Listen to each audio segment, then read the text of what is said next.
You can get it if you really want. You can get it if you really want. You can get it if you really want. But you must try, try and try, try and try. For most students, it's no easy feat to make the transition from primary or preparatory school to the next leg of the journey, which is normally a high or junior high school. To pave the way for that next step, each year thousands of students island-wide are tested in key competencies in the exam known to all as GSAT. Sweaty palms, anxious bodies, and frazzled nerves plague many of these students leading up to the big day.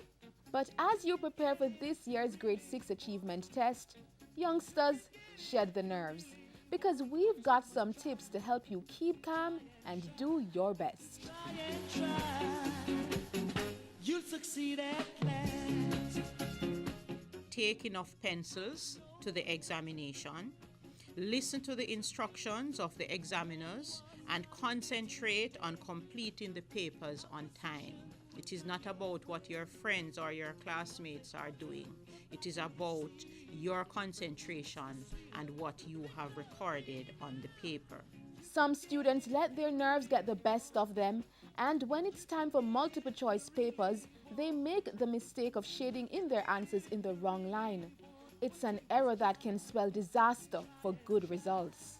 I also want for this year to encourage our students to ensure that you coordinate well the eye movement from the question paper to the pre-slugged answer sheet. So many times we see where students have actually missed the number for the question, and when that happens, it messes up the entire numbering and answers, and sometimes a student who would have otherwise done exceptionally well would have gotten very low grades. Students are not the only ones who have the GSAT jitters.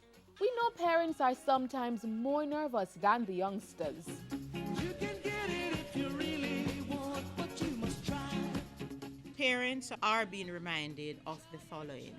Remain calm. Support rather than pressure your children at this time. Ensure that the GSAT candidates are well rested before the examination.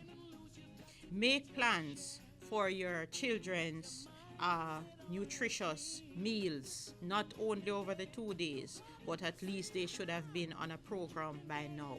Importantly, they should at least have a proper breakfast before they are taken or sent to the examinations.